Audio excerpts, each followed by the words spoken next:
Hello and welcome to the Daily Aus. I'm Zara Seidler. I'm Billi FitzSimons. As the results from Saturday's federal election continue to roll in, it's clear that Labor will govern with a significant majority. It's also clear that the Liberal Party has endured one of its worst electoral defeats in modern history. There are many reasons and many critiques being thrown around when it comes to explaining what happened to the Liberal Party, some from inside the party and others from outside the party. On today's podcast, we're going to talk through some of the features of the Liberal Party's campaign that have been focused on since their loss.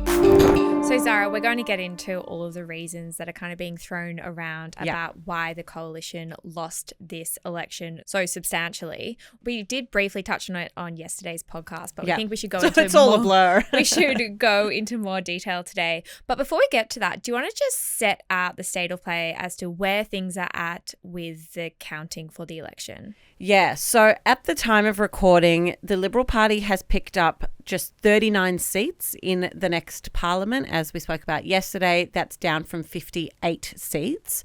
The coalition's primary vote fell more than 5%, and the Liberal Party and certainly the coalition lost votes universally. And by that, I just mean there wasn't one key demographic that they lost. You know, last election, the fact that they lost women was focused on a lot. It's not really the same thing here. They kind of lost everybody across the board. All in all, I'd say one sentence, the state of play is very dire for the Liberal Party. And so we're going to talk about kind of the domestic and internal reasons as to why some experts are saying that was.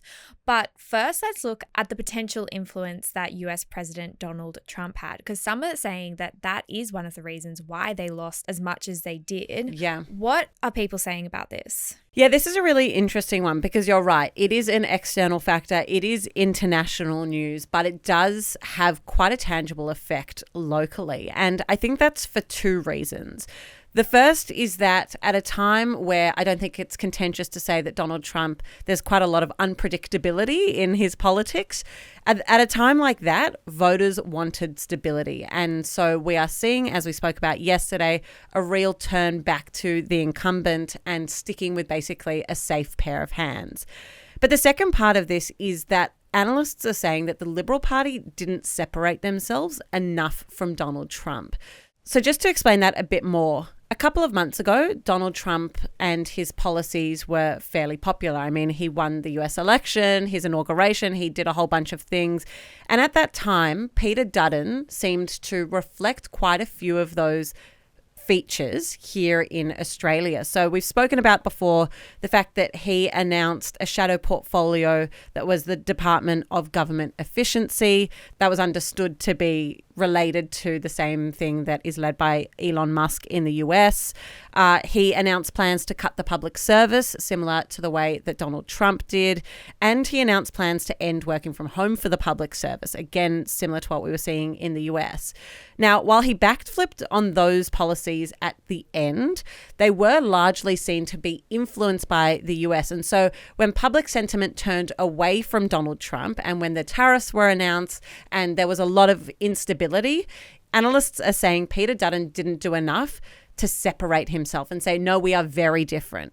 That also wasn't helped when members of his party, of the coalition, were seen wearing Make America Great Again hats. That was Jacinta Price, a senator. And so taken together, there was this idea that Peter Dutton had not done enough to say we are different to Donald Trump and to the Trump administration, and that had quite a big effect when it came to this election. I also think their messaging was quite confusing because you mentioned the Department of Government Efficiency that exists under Trump's administration. And then Peter Dutton announced that if he was elected to government, there would be a Minister for Government Efficiency. And we spoke to the Shadow Treasurer, Angus Taylor, and said, clearly those two things are related. It's not a coincidence that you guys have something that is named exactly the same as what is under Trump's administration. And they said, no, they're not related. And I think that was quite confusing. Like I think a lot of people said, if you're going to replicate something from Trump's administration, own it. And then say that they're not related, that's really confusing. Yeah. And so I think it was,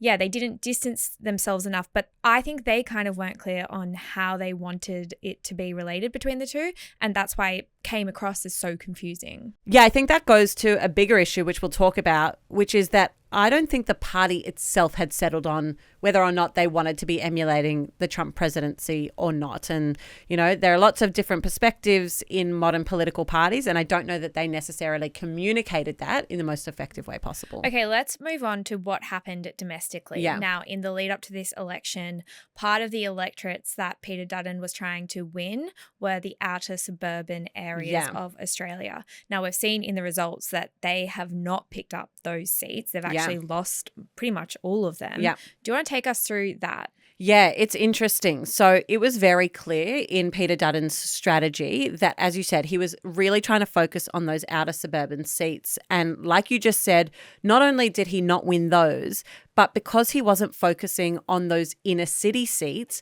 they actually lost those seats as well. So when you look one way and don't look the other, that ends up, you know, kind of with nothing. And that's what happened here. So Peter Dutton's strategy was to appeal to those outer suburban voters by focusing on what he labelled the cost of living failures of the Albanese government, and also by pitching more, I guess, socially conservative policy ideas. So those ideas that might stick more in those suburbs as opposed to in the kind of metropolitan urban city seats. Do you want to just explain why did he think that those kind of policies would be more popular in the outer suburban seats? It's hard to generalize because, you know, no two seats are the same, no two people are the same. But generally, he was looking away from the more affluent areas that the Liberal Party had typically always held. And he was trying to win back new seats, and he was trying to appeal to them with cost of living related stuff. And that's why the pitch was that he thought he could get those seats that way. But it didn't work. One Liberal MP, Keith Wallahan, who looks like he's going to lose his seat in Victoria. He's been doing a lot of media. He was on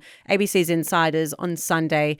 He said, ever since election night on 2022, it was clear that our party had an issue in urban Australia, which is where most people live. Most people live in cities. He said, we need to really dig deep and think about who we are and who we fight for and who makes up Australia. Professional people, professional women, younger people.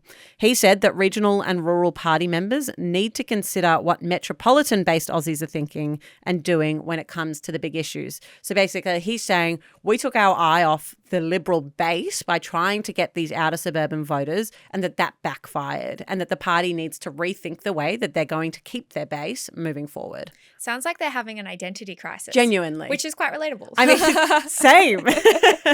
Do you want to just explain then who do the Liberal Party see that they are representing? Yeah. Hi, I'm Ola. And I'm Elliot. We're the two-person team behind everything video and audio here at the Daily Aus. If you want to help us grow so we can deliver more of the content that you love, be sure to hit subscribe. Now let's get back to the video. I mean, if I could answer that, then I think I would solve all of the Liberal Party's problems. Again, I think that all we can draw on is what Liberal Party members themselves are saying. Like, they're kind of self-diagnosing the problem here. We heard from Simon Birmingham. He was a very long time serving Liberal senator who posted a very long post to LinkedIn over the weekend where he said the problem was that the party was trying to court both kind of the centrist economic Liberals, but then also the ideologically conservative right-wing Liberals, and that tension was getting very hard to reconcile, that someone like Peter Dutton, who was more conservative, wasn't appealing to those kind of centrist old school Liberals, and that as a result, they weren't kind of speaking to anyone. He said the broad church model of a party that successfully melds Liberal and conservative thinking is clearly broken. The Liberal Party is not seen as remotely liberal, and the brand of conservatism projected is clearly perceived as too harsh and out of touch. So just to explain, if I'm understanding it right, is he saying that they went too right? Correct. Right. So they're saying that their policies were too conservative, too right-wing, and they need to move back to the centre. Yeah. And this has been repeated by a lot of different people. The fact that the Liberal Party, for example, were against the tax cuts that Labor put on the table, like traditional Liberal thinking is that taxes need to be as low as possible. And so what Simon Birmingham is saying and what others are saying is by focusing on kind of that culture war stuff, that they are abandoning the very traditional Liberal policies and ideals that made the party who it was. I think that's also particularly interesting based on the fact that they lost the last election, and there were learnings from that election, although I guess it's up for debate whether they actually took on those learnings. Exactly. Again, one of the learnings were about how to reach more professional women. One of those things was about getting more women pre-selected in winnable seats. The Liberal Party did not do that this time. And so what Simon Birmingham's saying is, we aren't learning our lesson. We aren't changing. But I do think now there is kind of this existential crisis of identity, as you said, for the Liberal Party, and something is going to have to change. To have their lowest primary vote on record, you can't really just move forward the same way you've done it and expect any kind of different outcome there. One thing we haven't spoken about is the personal popularity of Peter Dutton as the leader of the coalition. Yeah, it is interesting because this podcast, I focus on what Liberal Party members are saying, and obviously they're not going to say that their leader was unpopular or that they didn't back their leader because, you know, at the end of the day, they are a party. But it's impossible to ignore the swing that Peter Dutton saw in his own personal seat of Dixon. Of course, we know he lost that seat and by quite a lot. And so I think it would be remiss of us not to highlight the fact that Peter Dutton was not a popular leader. And certainly if the lessons that the Liberal Party are talking about, you know, about coming closer to the centre, about including more women, those sorts of things, then Peter Dutton is not the leader that they would have chosen moving forward.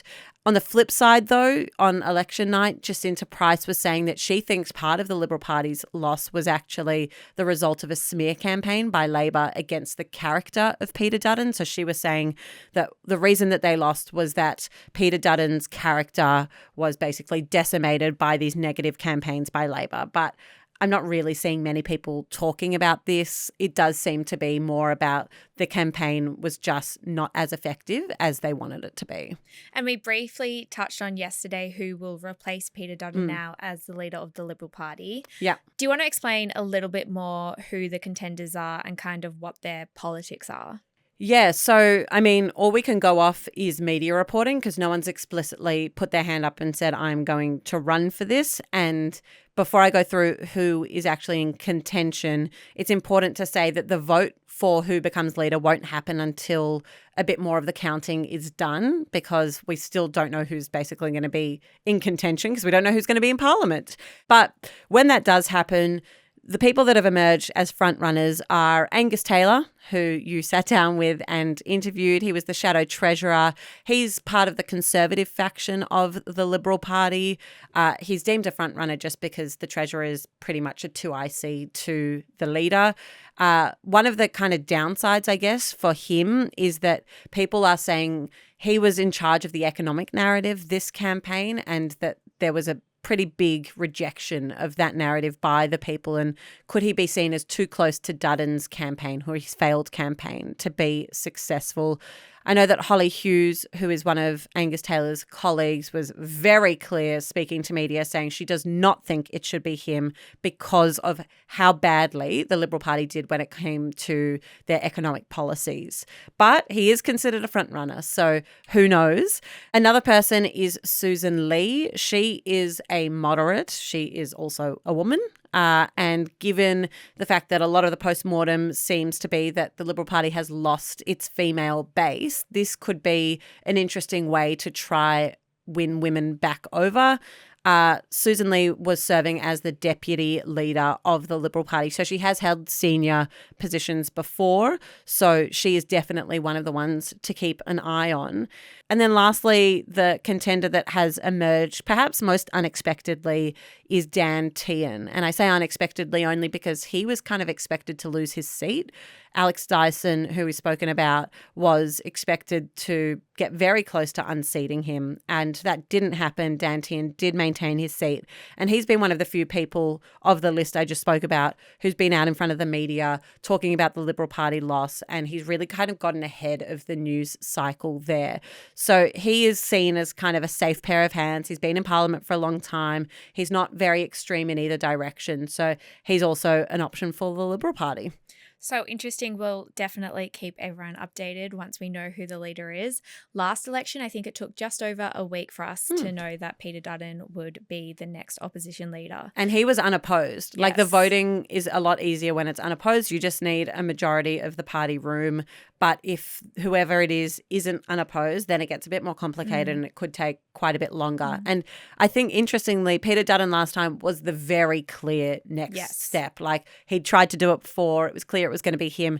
This time, I don't think anyone really stands out as the clear next choice. Perhaps only Angus Taylor. But as I said, there are some downsides to that for the party. Will be very interesting to watch. Thanks for taking us through it, Zara. Thanks, Billi. And thank you for listening to this episode of The Daily Aus. We'll be back again this afternoon with your evening headlines. But until then, have a great day.